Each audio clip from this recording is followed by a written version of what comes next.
paradramatales. It was supposed to be a quiet birthday dinner with friends. But the moment he stood up after she left for the bathroom, something in my gut told me the night was about to change forever. Not because of what I saw, but because of what I heard. There wasn't a moment when it hit me all at once. No big explosion, no dramatic confrontation, just little things, quiet things. Things that slowly chipped away at the comfort I used to feel around him. It started with glances. You know the kind. The way two people look at each other and quickly look away when they realize someone's watching. Or how their faces light up when the other one speaks, even if what's being said isn't all that funny. That's what I saw. That's what I felt. But at the time, I didn't call it what it was. I told myself I was tired, that I was imagining things, that maybe I was being dramatic. Because why would I ever think that he, the man I'd loved for 2 years, and she, the friend I'd known since college, could look at each other like that? It didn't make sense, so I swallowed it, like a bitter pill. And the first few times I noticed it, I laughed it off. I even joked about how well they got along. I said things like, "You two are such a weird little duo," pretending it didn't bother me, pretending it didn't sting when they shared an inside joke I hadn't been around for. But over time, those jokes stopped being funny. We'd be out for drinks, and I'd catch them whispering about something from earlier. Something I hadn't been part of. I'd ask what it was, and they'd both smile like it was nothing. Just something stupid, they'd say, and I'd nod, smile, try to pretend it really was stupid. But I knew it wasn't. Then there was the way they'd text. How she'd respond faster to him than she did to me, even though we were the ones with years of friendship between us. Or how he suddenly started mentioning her more often in passing. I ran into Lauren at the coffee shop today. Lauren told me about this movie we should watch. Lauren said something funny the other day. Her name kept popping up like a song stuck on repeat, a name I once said with warmth and now tasted like metal in my mouth. I remember one night lying beside him. His back was turned. I stared at the ceiling, hands clasped across my stomach, and I thought some things changed. It wasn't just what they said or did, it was the air around them. It was how I started to feel invisible, not all the time, just in those little, unguarded moments when they forgot I was watching. But still I didn't say anything, because if I said it out loud, I'd have to live with the answer. And the truth was, I wasn't ready. I wasn't ready to find out if what I felt was real. I wasn't ready to admit that maybe, just maybe, I had become the extra person in my own relationship. I tried to be reasonable. I tried to be the kind of woman who doesn't jump to conclusions, who gives people the benefit of the doubt, who doesn't accuse without proof. But proof wasn't what I needed. What I needed was peace. And I wasn't getting it. Not when we all hung out together and they slowly started finishing each other's sentences. Not when I noticed how often she laughed at his jokes, the way I used to. Not when I realized I was starting to shrink myself, trying to stay small, trying not to see what I didn't want to see. It wasn't about one moment. It was about all of them. 100 little nothings that, together, became something I couldn't ignore. And when my birthday rolled around, I thought maybe I was just overthinking. Maybe I was tired. Maybe I was wrong. But even as I sat there at that cozy little restaurant, surrounded by people who came to celebrate me, I couldn't shake the feeling that I didn't belong. Like I was watching them from the outside, like I was a guest at someone else's party. And then she went to the bathroom. And 2 minutes later, so did he. And my heart didn't race. My breath didn't catch. Because the truth is, somewhere deep down, I already knew. I had picked the restaurant weeks in advance. It was this little place tucked away on a quiet street. Brick walls, low lighting, soft music, the kind of place that felt warm, safe, like a secret you only shared with the people who mattered most. I wanted the night to be simple, just a nice dinner, good food, a little cake, and the people I loved, they all showed up on time, smiles, hugs, a couple of small wrapped gifts, my closest friends, some co-workers, and of course him. And her, I had worn a dress I hadn't worn in a while. The kind that made me feel like myself again, a little soft, a little strong, a little hopeful. He kissed me on the cheek when he arrived, told me I looked beautiful. I smiled and thanked him, but even in that moment, I noticed something. The way his eyes flickered, just for a second, past me toward her. She walked in with a bottle of wine, saying, "Thought this would go perfectly with the duck." The hostess placed her beside him. I hadn't requested that seating, but I didn't say anything. I just smiled and told myself to let it go. We ordered. We toasted. The food came out in courses, everything warm and carefully plated. People talked and laughed. It should have been the kind of evening I'd look back on fondly. But the whole time I felt like I was floating above it all, there but not there. Every now and then I caught them exchanging glances, not flirty, Not obvious, but intentional. Shared. She knew what dish he'd order before the waiter even asked. He refilled her glass before mine. They laughed at something I missed, again, and the worst part, I still tried to enjoy the night. I still told myself not to ruin it. Because it was my birthday, I didn't want to seem paranoid. I didn't want to be that woman. But then she stood up. She placed her napkin down gently and said, "I'm just going to the bathroom, be right back." And maybe no one else noticed what happened next, but I did. 2 minutes later, not more, he stood up too. Didn't say much. Just mumbled something about the bathroom and walked in the same direction. And everything in me went quiet. The music faded. The voices at the table became background noise. All I could hear was the sound of my own heartbeat, steady, heavy, too loud in my chest. I sat there for a moment, staring at my plate. Then I got up. I didn't say anything. I didn't look at anyone. I just walked, slowly, calmly, down the hallway toward the bathrooms. The hallway was dimly lit, lined with framed photos of vineyards and city streets. I remember the smell of rosemary and garlic in the air. I remember the sound of silverware clinking softly behind me, growing fainter with each step. And then I stopped. The door to the women's bathroom was closed. So was the men's. But just outside, where the hallway turned, there was a small alcove. A little space where the hallway bent before opening into the restrooms. Just out of sight from the dining room. And that's where they were. I didn't see them, but I heard arguing, not fighting, whispers. Lauder, his voice low, hers softer, the sound of something private, intimate. Not the kind of noise you expect to hear between a man and your best friend. I didn't move closer. I didn't need to. It was enough. I stood there for a few seconds, staring at the closed door, and then I turned around. I walked back to the table. My seat was still empty, my drink untouched. People were still talking, unaware. The world hadn't changed for them yet. I sat down, folded my napkin again, took a sip of water, smiled at someone across the table who asked if everything was okay. I nodded, and I waited. 3 minutes later, they returned. One after the other, like it meant nothing. Like they hadn't just shattered something in a hallway meant for silence. She slid in her seat, tucking her hair behind her ear. He sat down beside her, reaching for his fork. And that's when I spoke, not loudly, not dramatically, just clear enough for everyone to hear. "I heard you." In the hallway, laughing, whispering together. The table went quiet, her face froze. His fork stopped midair. No one knew what to say. And for the first time that night, maybe the first time in months, I wasn't confused anymore. I was certain. 2 minutes. That's all it took. She said she was going to the bathroom, got up with a smile, calm as ever. Slid her chair back, pushed her napkin onto the table, and walked away like she had nothing to hide. And then 2 minutes later, just two, he followed. I watched him rise from his chair like it was no big deal, no urgency, no excuse, just a quiet mumble about needing the bathroom too. He didn't look at me when he said it, and I didn't ask. Because I already knew. Not because I saw something, but because I felt it. The kind of knowing that doesn't come with proof, only with stillness, only with silence. You see, it wasn't about the timing. Not really. It was about the pattern, the closeness, the private world they'd been slowly building in the middle of mine. It had been happening for weeks, months maybe. One conversation at a time, one look, one text, one drink, one laugh, and I, like a fool, kept telling myself to stay quiet, to not ruin something just because I felt something. But in that moment, watching him disappear down that hallway just after her, the doubt evaporated. It didn't explode. It just dissolved. I sat there at the table, trying to listen to the conversation around me. But I couldn't hear anything. My ears were ringing. Not loud, just enough to remind me that I was somewhere I didn't belong. I stared down at my plate, half finished. The birthday card someone gave me. A candle still flickering in a half-melted cupcake. Everything around me looked so normal, so still, but inside it was already over. I waited 1 full minute, maybe 2. Long enough to know they weren't just passing each other in the hallway. And then I stood up. I didn't excuse myself. I didn't smile. I didn't even pick up my phone. I just pushed my chair back, slowly, and walked toward the bathrooms. I don't remember what I was hoping to find. I wasn't trying to catch them in the act. I didn't want a scene. I didn't want to confront anyone. I just needed to see what my heart already knew. To stand in front of it. To face it. As I stepped into the hallway, everything changed. The lights were softer. The chatter from the dining room faded behind me. My heels made soft taps on the wooden floor. Tap, tap, like a slow drumbeat inside my chest. I turned the corner and stopped. The bathroom doors were closed, but I didn't need to open them. I could hear them. His voice. Low, hers. Breathy. A whisper. Then a soft laugh. It was intimate. Too intimate. Not just two people using the restroom.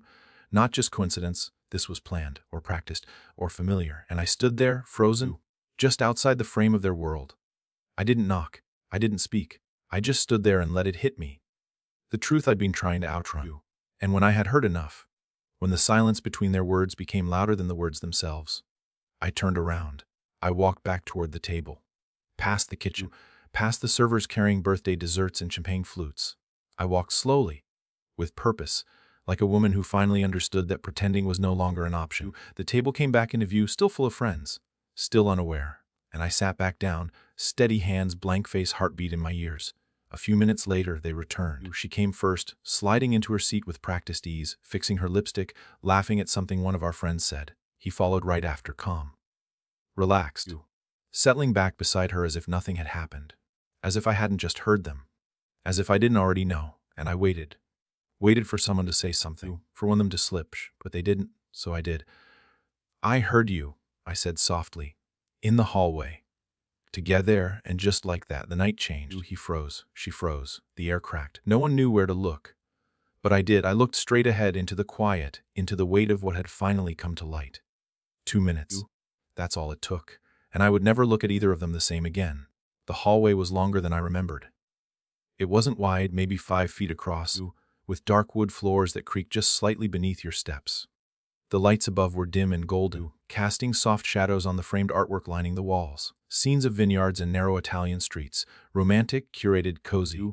A perfect little backdrop for what was supposed to be a perfect little dinner.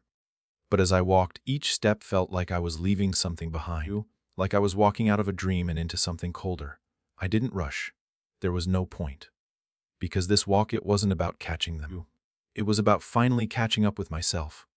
You see, something breaks inside you when you realize you've been watching a slow betrayal, piece by piece, pretending it wasn't what it was.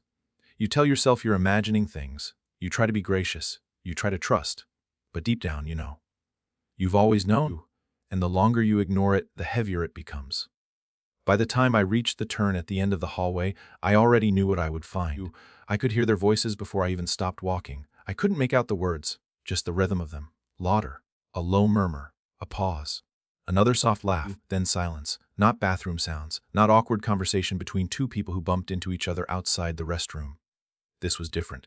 Too warm. Too familiar. I stood still just a few feet from the alcove. My hand rested lightly against the wall, as if it was the only thing holding me up. And in that moment, I didn't feel angry. Not yet. I felt small. Like I had been reduced to a supporting role in someone else's story. A background character. The one they smile at when convenient. The one who doesn't see what's happening right in front of her until she does. I didn't cry, I didn't tremble. But I felt something inside me go very, very quiet. You know that silence when you finally stop hoping. That was it. I could have called out. Could have walked up, knocked on the door, demanded answers. But I didn't. Because I didn't need words anymore. I already had all the answers I'd been too afraid to face. So I turned around, and suddenly that same hallway, just moments ago so narrow and dim, felt wider, clearer. As if by letting go of the illusion, I had made room to breathe again. I walked slowly back toward the restaurant. The murmur of voices grew louder as I approached the dining area. Silverware clinked. A birthday candle flickered at the center of the table. Someone was laughing at a joke I missed. Everything looked the same, and yet nothing did. I sat down, quietly, placed my napkin back in my lap, took a sip of cold water, and waited. A few minutes passed before they returned. She came first. Her face freshened, her lipstick a little more even than it was earlier. She smiled as she slid into her seat, not even glancing at me, then him. He walked back like nothing had happened, pulled out his chair, picked up his fork. Their performance was perfect. But I was done playing along. No raised voice, no theatrics, just 7 words, "I heard you," in the hallway. Together, I didn't need to say more. The moment stretched. He froze, fork midair. She stopped breathing. I could see it in her shoulders. And the table went dead quiet in that instant. I saw everything I needed to see, not in their words, but in their stillness. I watched his face twitch, just slightly, like he was weighing whether to lie or run. I watched her stare down at the table, lips pressed tight like a child caught with her hand in the jar. But I didn't look away. I held the moment, not because I wanted to hurt them, but because I refused to keep hurting myself by pretending anymore. And that walk down the hall, it wasn't just a walk, it was a goodbye to him. To her, to the version of me who kept explaining away what she knew in her bones. I didn't need to scream. I didn't need to cry. All I needed was the truth, and now I had it. There was something almost cinematic about the moment I sat back down. like the world was moving at half speed. Like the music had softened, the lights had dimmed, and the whole restaurant was holding its breath without knowing why. I placed my napkin in my lap again. My hands didn't shake. I looked around the table, friends chatting, clinking glasses, passing dishes unaware. And for those few minutes, I watched the performance continue. The illusion still intact. She appeared cared first, gliding in with that effortless grace she always carried. Her smile was wide, too wide. Not the kind that reaches your eyes. The kind you put on like a coat when you know the air just got cold. She sat beside me, didn't meet my eyes. Then he walked in. He scanned the table like nothing was wrong. Said something about the bathroom line, made a small joke to someone across the table. Laughed too quickly at his own words. His voice just a little too loud, a little too light. And that's when I said it. I heard you, I said quietly, but in the hallway. Together, but the sound of silverware stopped. No crash, no gasp, just stillness. He turned his head slowly toward me. His mouth opened, then closed again, like he had forgotten how to speak. She didn't move, not even to breathe. For a moment, the table was frozen in time. Every person seated there, uncertain if they should look away or stay. My heart didn't race. It had already broken too quietly for that. He leaned forward slightly, eyes narrowing like he was preparing a defense. What are you talking about? He said, a laugh creeping in, hollow and dry. I tilted my head, just a little. I think you know. I didn't say more, I didn't need to. He looked at me and something flickered behind his eyes. A brief flash of panic, then anger, and then the most familiar mask of all, denial. You're overreacting, he muttered. This is insane. He stood up fast. His chair scraped loudly against the wooden floor. A few heads turned from other tables. He looked around, then back at me like he expected me to apologize, to chase him, to beg for explanation. But I stayed seated. He stormed out, just like that, and she didn't say a single word, not one. She kept her eyes on her plate, her hands folded neatly in her lap. She didn't reach out, didn't explain, didn't deny. And I realized something then, maybe the most painful part of it all. It wasn't the betrayal. It was the silence. Because there's a special kind of cruelty in watching someone you love, someone you trusted, choose not to fight for you. Choose not to defend or beg or even look at you. Just silence.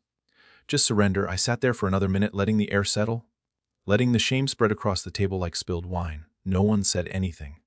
And then, quietly, I reached for my coat, pushed back my chair, stood up. I think I've had enough, I said softly. No theatrics. Just a woman walking out of her own birthday dinner, with her dignity intact and her illusions in ruins. As I made my way toward the door, someone, I don't remember who, called after me, something like, "Were you okay?" Or, "Wheat." But I didn't stop, because I was done waiting. Done waiting for someone to tell me it wasn't what it looked like. Done waiting for a friend to speak. Done waiting for love to act like love again. The cool night air outside hit my face like a blessing. The street was quiet, empty, and for the first time that evening, I felt free. Not happy, not relieved, but free. Sometimes walking away is the most powerful thing you can do. And in that moment, I wasn't a woman left behind. I was a woman who finally stood up and didn't look back. I didn't cry that night. Not when I got in the car. Not when I pulled out of the parking lot. Not even when I passed the bakery I used to love, the one we went to together on Sunday mornings. I just drove. No music. No calls. No thoughts, really. Just the hum of the engine and the quiet realization that something had ended. Not just the relationship, not just the friendship. Something in me. When I got home, I kicked off my shoes by the door, sat on the edge of the couch, and stared at the coffee table like it held the answers. But nothing came. No text from him. No missed call from her. Just silence. And in that silence, the weight of it all began to settle. The next morning, I woke up before the sun. Not because I set an alarm, because my body no longer understood how to rest. I rolled over and reached for my phone. Instinct, habit, nothing. No, I'm sorry. No, please let me explain. No, we talk. Just the same locked screen, the same quiet void. And for the first time in a long time, I didn't wait for the buzz. I made coffee, sat on the porch. Watched the sky shift from charcoal to pale blue. And I kept thinking about the way he left, how quickly he stood, how fast he walked away. Not because he was hurt, but because he was caught. I thought about her, too. The friend who once held my hand through breakups. The one who knew all my stories, my fears, the way I took my coffee, and how she sat there, mute, still, unmoved. That was what haunted me most. Not the whispers, not the hallway, but the choice to say nothing. She could have looked at me, could have said my name, could have even lied, and maybe I would have believed her. But she didn't. She just folded into herself like the truth didn't belong to her, like it had nothing to do with me. And that silence of it echoed louder than any confession. The days that followed blurred together. People texted. A few friends from that night reached out, cautiously. That was intense. I'm here if you want to talk. I hope you're okay. But no one really knew what to say. And I didn't blame them. Heartbreak makes people uncomfortable. It reminds them of their own, and betrayal. Betrayal makes them nervous, like it's contagious. So I stopped replying. I needed quiet, not the quiet of being ignored. The quiet of there was one moment, maybe 3 days after, when my phone lit up with his name. Just his name, no message, no call. Just his name on my screen, like a ghost knocking on the door but too afraid to enter. I stared at it for a long time. And then I turned the phone face down, because what was left to say, there are things that can be explained. States be forgiven. But this wasn't a mistake, this was a choice. Repeated. Protected. Played out behind my back in the shadows of my own trust. People ask me sometimes if I ever got closure. I think they mean, did he apologize? Did she explain? Did they beg you to come back? No. And I'm glad they didn't, because the closure didn't come from them. It came from me. It came the moment I stopped waiting for them to give me anything. Truth, apology, regret, and realized I didn't need it. What I needed was to reclaim myself, not the girl who smiled through warning signs, not the woman who excused the whispers, but the version of me who saw clearly and still stood tall. The aftermath wasn't loud, it was still, lonely sometimes, but in that stillness I found something unexpected: peace.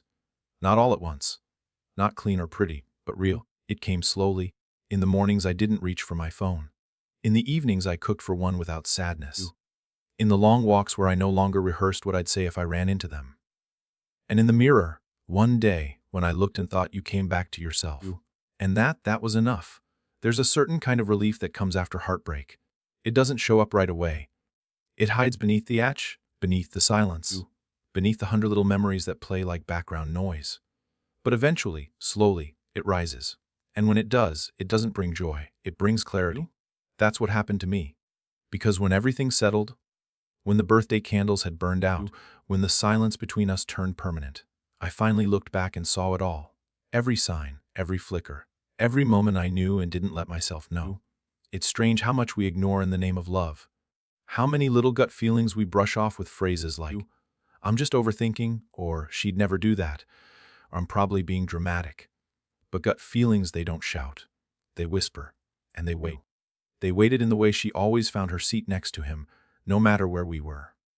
They waited in the messages that felt just a little too familiar. In the late-night phone calls that ended when I walked into the room. They waited in the way I started questioning myself, not them. How I became smaller, quieter, trying not to seem insecure. How I started smiling through things that didn't feel right. And when I think back now, I realize I was never overacting. I was under-responding. Because I was trying to protect something that had already been broken. I remember one night, maybe a month before my birthday, we were all out for drinks. She had ordered his drink for him, without asking, and he smiled at her like she'd done it 100 times before. I laughed, made a joke about them being a cold married couple. Everyone chuckled. But I remember the way they looked at each other after I said it. Not guilty, not nervous, just silent, like something passed between them, something I wasn't meant to see. That look haunted me for weeks. I told myself it was nothing, that they were just friends. No problem. But I wasn't. That moment wasn't nothing. It was everything. There's a part of me that wishes I had confronted it sooner. Asked the hard questions. Demanded the truth. But honestly, I don't think I would have gotten it. Because people who hide don't give away their secrets just because you ask nicely. They give them away when they think you'll never leave. And by then, they've already taken what they came for. That's what this was. A slow erosion. Not one big betrayal, but dozens of tiny ones. Moments where trust was bent, twisted, reshaped to fit a new truth I wasn't invited to see. And my body, my intuition, it saw it long before my heart was ready to. I've learned since then that there's no such thing as just a feeling. Feelings are information. Sometimes the most honest kind. The kind that shows up before the facts do. The kind that knocks gently again and again until you finally open the door. I used to think intuition was some vague, emotional thing. Now I know better. It's memory. It's observation. It's every little thing your soul notices, even when your heart is trying not to. One day, weeks after it all ended, I sat on the edge of my bed and thought, what would have happened if I had kept ignoring it? If I hadn't walked down that hallway? If I had looked away when I heard their voices? If I had smiled through another birthday, pretending I didn't feel what I felt? And the answer terrified me, because I wouldn't just have lost them, I would have lost myself. So no, I don't regret saying what I said at that table. I don't regret walking away. And I don't regret trusting the part of me that knew, long before I was ready to admit it, that something was wrong. Because when gut feelings become facts, it's not about being right, it's about being free. Free from guessing, free from gaslighting, free from carrying the weight of a secret someone else decided to bury inside your life. I may not have caught them with hands held or lips touching, but I didn't need to. I heard them. I saw them, I knew, and knowing was enough. They say that walking away is one of the hardest things you can do, that you leave behind all the memories, all the promises, all the dreams you had of what could have been. But I think what they forget to tell you is that walking away isn't just about what you lose. It's about what you gain. In the days after I left that restaurant, after I left him and her, after I walked out into the night air and drove away without looking back, I started to feel something I hadn't felt in a long time. It wasn't relief. Not exactly. It wasn't happiness or anger or even sadness. It was a kind of peace. It was the kind of peace that comes from knowing you did the hardest thing, and you survived it. The kind of peace that shows up when you realize you've been carrying someone else's weight for so long, and now you can finally breathe again. And I did breathe. I breathed deeply. Not just because I was free from them, but because I was free from the parts of myself I'd been hiding, too. When I think back to who I was before all of this, before the birthday dinner, before the hallway, before the lies I let slide and the doubts I swallowed, I don't recognize that woman as much. She was full of hope, yes. But she was also full of fear. Fear of losing love, fear of being alone, fear of not being enough. I clung to people who were never meant to stay because I was too afraid of facing the silence on my own. I made excuses for bad behavior. I thought that if I could just love enough, prove enough, that they would change, that everything would fall back into place. But it never did, and it never would. That night when I walked away, I gave myself something I never knew I needed. I gave myself the gift of letting go, of knowing that I deserved more than a relationship built on silence and betrayal. For the first time in a long time, I wasn't afraid to walk away from something that wasn't serving me. I wasn't afraid to say, this isn't enough, and it's not on me to fix it. It took strength. It took courage. But more than anything, it took the ability to recognize that my worth was not tied to someone else's choices. It was tied to who I was, to the woman who trusted herself enough to walk away. For a while, I didn't even feel sad about it. I didn't feel broken or betrayed. I just felt clear, like I could finally see the whole picture without the fog of doubt clouding my vision. And it was liberating. I think people often assume that letting go means giving up. That if you walk away from something you've invested in, you're somehow weak or cowardly. But I've learned that walking away is often the strongest thing you can do. It's saying, I won't settle for anything less than what I deserve. It's saying, I'm ready to make space for something better.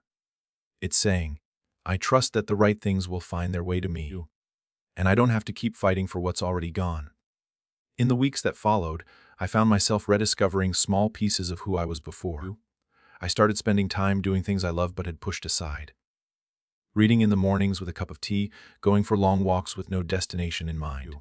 Reconnecting with friends who had been patiently waiting for me to wake up from my emotional fog. I didn't need anyone to complete me. I didn't need their validation or their approval. I just needed myself, and the more I leaned into that, the stronger I felt. I never heard from him again. I never saw her again. But I stopped caring about whether or not they would ever come back to apologize. Because at that point, it didn't matter. What mattered was that I had learned to stop waiting for other people to give me what I needed. I had learned that I was enough, on my own, and I'd always been enough. So, when I look back now, I don't think of that night as the end of something. I think of it as the beginning of me again. I no longer carry the weight of their silence, or the ghosts of their words. I no longer walk on eggshells, trying to make sure everyone else is comfortable while I stay small. I walk with my head held high. I walk with my heart open but not naive. I walk knowing that love doesn't need to be forced. It doesn't need to be complicated. And if it ever comes again, I'll know how to recognize it for what it truly is.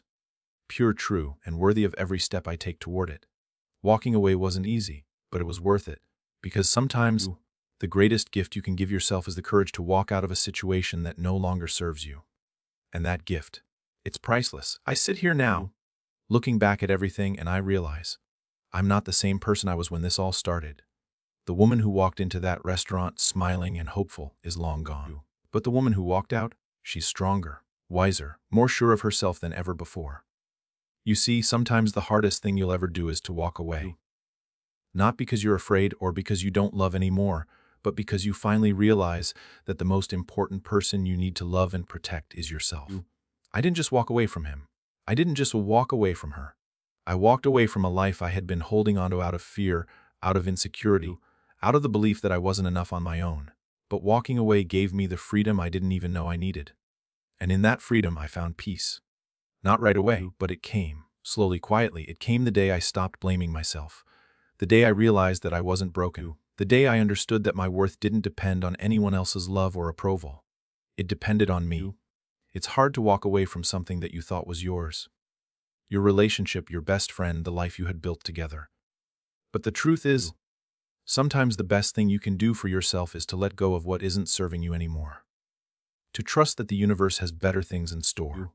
And to believe that you are enough, without anyone else's validation. So, if you're watching this, and you've ever found yourself in a place where you felt invisible, unheard, or unloved, know this: you are not alone. Your feelings are valid, your intuition is real. And you are worthy of love that lifts you up, not holds you back. If you've been holding on to something that no longer serves you, this is your moment to let go. Not for them, but for you. It's not easy, but trust me, walking away from what isn't right for you is the first step toward finding everything that is. So, if this story resonated with you, if you've ever found yourself standing at that crossroads, unsure whether to walk away, I want you to know. You have the strength within you. You have everything you need to choose yourself. Take that first step. And know that your best life is waiting for you just on the other side of fear. Thank you for being here with me today. Remember, you are enough. Always have been.